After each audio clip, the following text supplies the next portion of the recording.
Chez les garçons qui veulent ressembler comme des filles ou des femmes, veulent devenir des femmes, euh, ils ont comme ils répandent des mauvaises informations sur les hormones, surtout entre les pilules, les injections, le gel et les timbres. OK?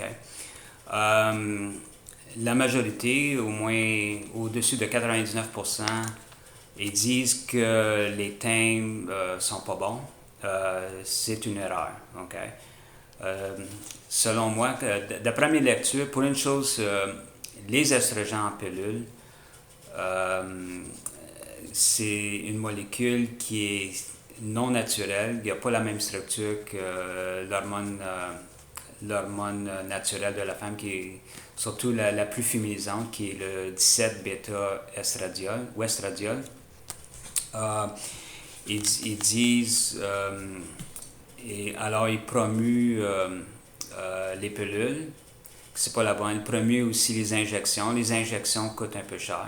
Surtout, comme par exemple, si on habite au Manitoba, au Québec, il faut aller en Ontario pour les injections. Les pharmacies ne donnent. Au Québec, les pharmacies donnent très rarement des services d'injection. Ça coûte cher. Et aussi le gel, la même chose, c'est à peu près 100 $. Le gel, je ne suis pas sûr si la molécule est exacte. Selon l'artiste, selon le scientifique l'article que j'ai lu, le scientifique a dessiné la structure moléculaire du 17-bêta-estradiol de, des gels. Je pense que c'est l'Estras, le gel d'Estras. Puis il l'a dessiné différemment. C'est la même masse moléculaire, le même nombre de carbone, le même nombre d'hydrogène et d'oxygène. Par contre, dans la molécule, ça c'est le 17-bêta, les trois molécules, ils ont comme le cycle carbonique, il y a comme la forme d'une maison. Dans le gel d'Estras, ça a changé. Il a juste dessiné en l'envers. Puis même si c'est l'hormone naturelle, qui est la structure identique à celle de la femme, quand on les prend en pilule, notre foie, ben pour une chose, les bactéries peuvent l'utiliser. Ça peut être endommagé, ça peut être détruit par les acides ou les enzymes de nos intestins. Et aussi, quand ça passe par le foie va détruire à peu près 90% de la molécule. Alors, il faut en prendre beaucoup plus. En plus aussi, beaucoup de garçons qui veulent devenir des femmes, qui veulent ressembler comme des femmes, se plaignent dessus ces pilules-là, d'estras ou autres, comme ethanol, estradiol, estradiol. Ils se plaignent puis en même temps les promuent. Je ne peux pas comprendre ça. Puis les injections, ça coûte cher. Les pharmacies ne veulent pas. C'est pas payé par les assurances publiques ou payé en partie par les assurances publiques. OK. Mais par contre, le gel, moi, en premier, j'étais un peu. Comment je pourrais dire, pas très content à propos des patchs. Mais la première fois, il y a 12 ans, quand j'ai été prescrit l'estrogène naturel de la femme, qui est le 17-bêta-estradiol, j'étais prescrit l'estradote. Okay. Mais je m'en souviens pas. J'étais prescrit l'estradote pendant au moins 4 mois, 6 mois. Puis après ça, les pharmacies d'où j'habite, dans la ville canadienne où j'habite, ils ont décidé de nous donner ça, de nous vendre ça. Okay? C'est le Sandoz. Les timbres cutanés Sandoz ou les patchs cutanés Sandoz sont plus grosses. Puis ont tendance à tomber peut-être une heure ou 2 heures après qu'on l'ait mis, ou peut-être une journée, 2 jours, une semaine, 2 semaines tops. Ça reste pas. Okay? Puis l'estradote, Euh, Ils ont redécidé, j'ai réussi, ils m'ont vendu ça quand je suis venu pour chercher ma prescription d'estrogène. Puis j'ai eu l'estradote, puis j'étais surpris. OK. Mais c'était un bon test. OK. J'ai mis une patch d'estradote ici, OK, de 17 bêta-estradiol. Puis ça a tombé, je l'ai mis au début, autour de autour du milieu de septembre, ça fait 3-4 semaines. Puis j'en ai mis aussi une là, une là. Mais là, j'ai décidé de les, de les enlever. Puis de les enlever. Celui-là, ça fait 2 mois que c'est sur ma peau. OK? Celui-là, je l'ai enlevé il y a peut-être une demi-heure parce que je fais ma vidéo en anglais. Puis j'ai pas été capable de le recoller. Juste pour montrer. Là, mais je ne mettrai plus de thème cutané, de patch d'estrogène naturel de la femme ou aucun estrogène.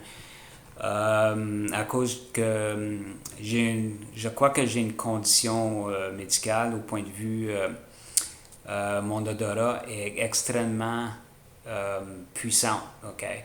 Ça veut dire que toutes les odeurs que je sens, ça m'agresse. Les odeurs de pain grillé, de toast, les odeurs de la piste de mes lapins, pour une chose, ça a commencé ça, je croyais, en premier. Mais apparemment que les mauvaises haleines des gens dans mon travail, aussi du parfum, le savon, en principe, les odeurs agréables puis les odeurs désagréables ou mauvais m'agressent énormément. Alors, j'ai pas, ça m'affecte jusqu'au cerveau, c'est très fort, extrêmement puissant. Puis, toutes les odeurs m'apparaissent très... Ça veut dire que j'ai une sensibilité extrême aux, aux odeurs. Euh, Puis je sais, d'après mes lectures, sur les papiers des expériences ou des études biologiques, les estrogènes ont tendance à amplifier, à sensibiliser l'odorat des animaux, dont les femmes. La raison pour ça, c'est parce que durant la gestation et aussi durant la période du nouveau-né, il est important pour la maman de reconnaître son enfant qui est un bébé. Les bébés se ressemblent tous et la maman peut reconnaître l'odeur de son enfant et ou l'odeur des personnes autour d'elle. Puis en même temps aussi, il y a une autre importance aussi, la maman peut savoir si son enfant est malade, si son enfant a une maladie à cause d'un micro-envahisseur qui est rentré dans son corps, comme par exemple la coccidie ou même un virus ou une sorte de bactérie. Alors, les mamans peuvent savoir si leur enfant est malade, du moment la plupart, s'ils peuvent reconnaître. Ça dépend aussi de l'intensité de la sensibilité de l'odorat. Moi, dans mon cas, je veux me protéger d'un cancer parce que je ne suis pas tout à fait sûr si les cancers vont fabriquer les estrogènes. Okay? Parce que c'est un cancer hormonodépendant des estrogènes. Je ne sais pas si ce cancer-là va synthétiser dans notre corps les estrogènes, okay, pour que le cancer se prolifère. Alors, juste par précaution, j'arrête à un temps indéfini les estrogènes. De toute façon, mes testicules ils sont non fonctionnels, ils ne produisent plus d'hormones sexuelles, ou notamment la testostérone. Puis, je l'arrête pour aussi voir si ma sensibilité de mon odorat va diminuer parce que ça m'agresse. J'ai de la misère à dormir, je vais au travail. Dans mon travail, si je travaille dans une grande épicerie, Puis, toutes les odeurs de l'épicerie m'agressent. C'est pas agréable pour tout. OK, alors, donc, j'arrête pour le moment. Bon, revenons ici. Ça se pourrait que depuis, je sais pas quand est-ce que j'ai commencé ça, mais puis aussi peut-être que j'ai eu, je sais pas, OK. Mais s'il s'avère que ces patchs-là m'ont donné beaucoup plus d'estrogène dans mon sang et ça a effectivement élevé ma sensibilité des odeurs, ça veut dire que ça marche bien. OK. Comme je vous dis, les patchs Sandoz sont plus grosses. Ils restent pas collés longtemps. Mais par contre, si la logique derrière de cette compagnie qui fabrique ces patchs-là, ou ces thèmes cutanés-là, la logique, c'est que quand on la colle, si la colle se dissout dans notre peau, se transporte complètement dans notre peau. Après ça, il n'y a plus de colle. La partie collante, c'est la colle, c'est imbibé de 17-bêta-estradiol, qui est l'hormone naturelle de la femme. Si ça imprègne complètement dans notre peau, puis après ça, il n'y a plus de colle sur la patch, la patch en plastique, elle tombe. OK? OK, ça, je peux comprendre ça. Mais ceux-là, je les ai mis ici. Lui, je l'ai mis, comme je dis, à peu près le 15-17 septembre. Là, il a tombé il y a peut-être une semaine. Puis ceux que je les ai mis là, je les ai mis comme au début de septembre. Puis je viens juste de les arracher aujourd'hui. Ça veut dire que ça reste collé. La patch est beaucoup plus petite. Ça veut dire que ça va... d'après moi, c'est que... Puis aussi, la colle est plus épaisse. Comparativement, les patchs Sandoz, la colle est beaucoup plus mince, beaucoup plus comme éparpillée sur le plastique. Alors, je ne sais pas, OK? Mais dans ce qui prouve que si la logique de Sandoz, c'est que toute la colle se dissout dans la peau, okay, se transporte dans la peau, ça veut dire que ça marche comme un gel dans un sens. Okay? Puis celui-là, éventuellement, ça reste là, mais il y en a beaucoup plus, c'est plus concentré, alors ça reste là plus longtemps. Mais aussi, peut-être la colle, elle colle plus. Puis peut-être aussi qu'il y en a moins par heure qui est moins de molécules d'estrogène qui rentrent dans notre peau par heure. Comparativement à Sandoz. Sandoz, ça reste sur la surface, mais c'est le même principe. Mais la conclusion, c'est que finalement, les timbres, ça fonctionne très bien comparativement au gel, qui est cher, les injections, qui est chiant, puis aussi les pilules qui nous donnent des maux d'estomac. Parce que peut-être aussi notre intestin, ça dépend des micro-organismes qui habitent dans nos intestins. Si les estrogènes naturels de la femme ou les estrogènes synthétiques vont proliférer, va faire en sorte que les micro-organismes dans nos intestins fabriquent beaucoup de gaz, on va avoir beaucoup d'inconfortabilité intestinale. Okay? C'est ça que j'essaie de dire. Une autre raison pour ce que j'arrête, c'est pas seulement la sensibilité de l'odorat, mais aussi au point de vue cancer. Si mon cerveau est extrêmement sensible aux estrogènes, que dire si les cellules de mes seins sont extrêmement sensibles aux estrogènes? Alors, par précaution d'un cancer du sein, je vais arrêter dans un temps non déterminé. Okay? Jusqu'à temps que je puisse savoir qu'est-ce qui se passe. Puis aussi, j'aimerais vérifier si si effectivement j'ai pas un cancer des seins. Je ne sais pas quoi regarder. Quand j'ai commencé, il y a à peu près 5 ans, je prenais mes estrogènes. Quand j'ai commencé à boire beaucoup de lait soja, j'ai eu une bosse qui est poussée sous mon mamelon. Okay? Mais après ça, ça a disparu. Au bout d'un mois, ça a disparu. Okay? Mes seins, de temps à autre, puis en ce moment même, il y a comme une chaleur intense, sous les mamelons. Puis ça vient, puis ça passe, ça vient. C'est comme si des saisies. Alors, je ne sais pas, faire précaution.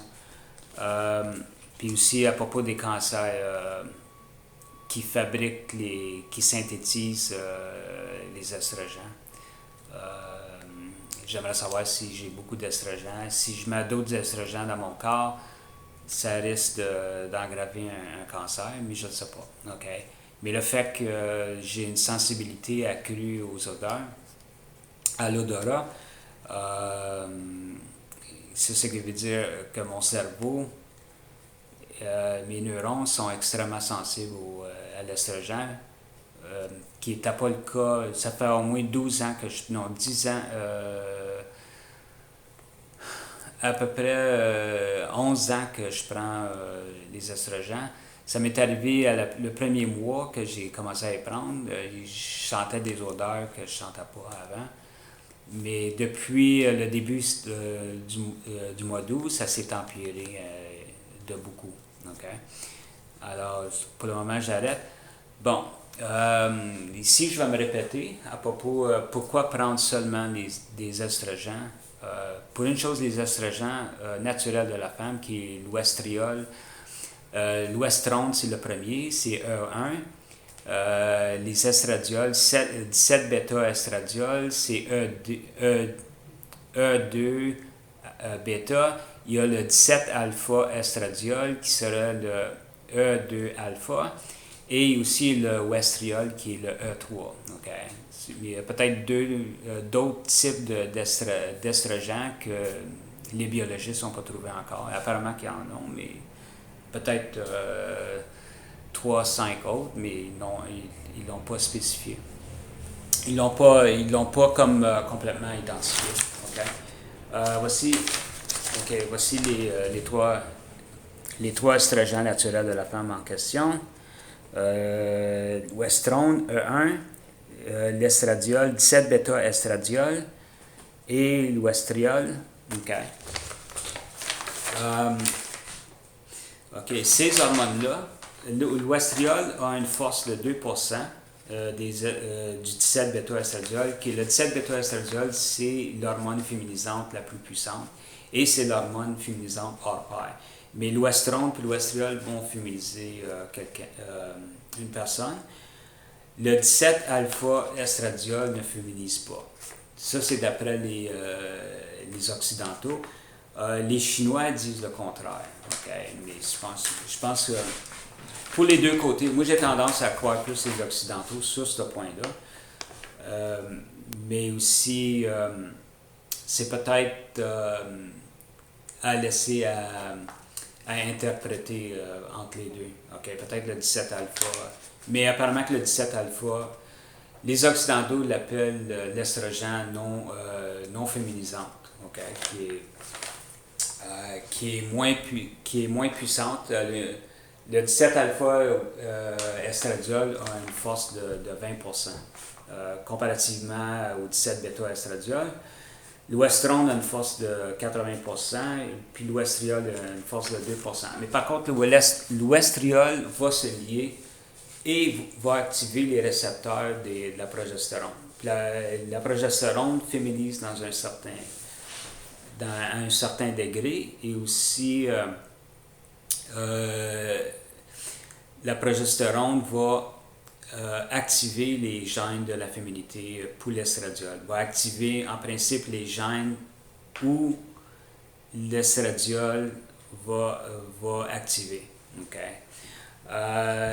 Prendre des estrogènes, l'oestrone, 17 bêta-estradiol, l'oestriol, ou prendre s'assurer d'avoir des isoflavones puis les lignanes des fruits, ou le soja puis des fruits respectivement. Ces hormones-là vont atténuer les caractères secondaires masculins et vont vous donner les caractères secondaires féminins, comme la peau, la féminisation de la peau, la féminisation des os, et c'est les deux gros. La peau, la féminisation de la peau, ça inclut la féminisation des poils, la féminisation des cheveux de la tête, la féminisation des poils du corps, à les transformer en vellus, à adoucir puis allonger les cheveux, okay? Et aussi à donner une troisième couche, à amplifier ou donner une troisième couche de la peau qui est la couche adipose, la couche de gras. Puis aussi d'amincir l'épiderme, okay? Et peut-être le derme aussi. Et aussi ça inclut la peau, et aussi les cellules, de proliférer les cellules des seins. Ça fait partie de la peau, mais c'est entre les seins, ça fait partie de la peau parce que c'est entre la peau et les muscles du thorax. Et aussi la féminisation du cerveau, et aussi la féminisation des os. Okay. La féminisation des os prend un peu plus de temps, ça dépend où. Oui, les os des hanches vont s'élargir, vont prendre la forme féminine à des degrés différents par personne.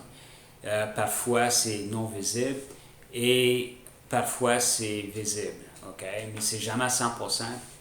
C'est jamais à 100% et c'est jamais 0%. Éventuellement, c'est jamais 0%. Ça peut être 0% pendant 2, 3 ans, 5 ans, mais au bout de 10 ans, il y a comme une certaine féminisation des os des hanches. Okay. Il y a eu des études et des expériences là-dessus qui ont prouvé que c'était le cas. Okay. Non, la raison de prendre seulement, de ne pas prendre d'anti-androgènes tels que la bicalutamide et aussi la bicalutamide, la spironolactone et l'androcur et le lupron, c'est que de prendre seulement les estrogènes naturels de la femme, c'est à cause de la cascade, je vais vous montrer ça, mais c'est à cause de le concept, le principe physiologique de rétroactivation et de rétroinhibition.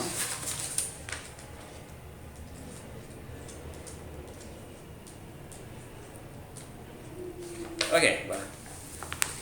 OK. Ça, c'est...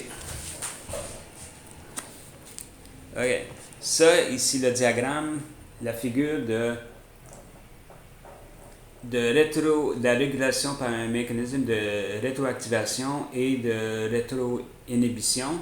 La rétroinhibition, c'est ici le bloc gris. Qu'est-ce qui arrive le cerveau, à partir du cerveau? Le stimulus, c'est si une hormone importante, telle que la progestérone et la testostérone ou les oestrogènes, ils sont basses, ou l'aldostérone, quand la concentration est trop basse, ça active le cerveau de dire aux organes effectifs de fabriquer plus de cette hormone-là. Quand que l'hormone a augmenté, okay, quand il a passé une certaine concentration, s'il y en a trop, par rétroinhibition qui est ici, une autre concentration de cette hormone qui peut être protéique, une protéine ou un stéroïde, va dire au cerveau d'arrêter de fabriquer cette hormone-là particulière. Ça, c'est rétroinhibition. Okay? Ça, c'est le livre. Ça, c'est le livre de cours pour l'anatomie et la physiologie du corps humain. Okay? C'est un cours universitaire. Okay? C'est assez épais. Puis, OK, voici la cascade. OK. Ça, c'est la cascade des des hormones sexuelles. Moi, je les appelle les sex hormone ends. C'est la fin des hormones. Okay? À partir du cholestérol, le cholestérol est transformé en pregnénolone. C'est bien ça. Attends. Non, progestérone. Je n'ai pas marqué pregnénolone. Okay, en progestérone, la progestérone est transformée en androsténédione. L'androsténédione peut être transformée en westrone ou en testostérone. Et la testostérone peut être transformée soit en 17-bêta-estradiol ou en 17-alpha-estradiol. Je soupçonne que la testostérone est plutôt à 95%, 90 à 98% du temps, est transformée en 17-alpha-estradiol, qui est l'estrogène non féminisant. Ou la testostérone peut être transformée en dihydrotestostérone, qui est la fin. Les deux molécules de la fin qui sont transformées, surtout dans la peau, c'est le dihydrotestostérone ou l'oestriol. L'oestriol est surtout transformé dans l'épiderme ou le derme, incluant la peau des organes ou la peau des intestins. Okay? Donc, ces deux molécules-là, la dihydrotestostérone, l'estradiol, c'est les produits de la faim. Okay? Mais toutes ces molécules-là, mais les molécules les plus actives, c'est la 17-bêta-estradiol et aussi la dihydrotestostérone. Si on prend, comme je vous dis, l'oestrone a une force de 80%, l'estriol de 2%, la dihydrotestostérone a une force de 2 à 3 fois plus que la testostérone qui est ici. La dihydrotestostérone a une force beaucoup plus grande que la testostérone.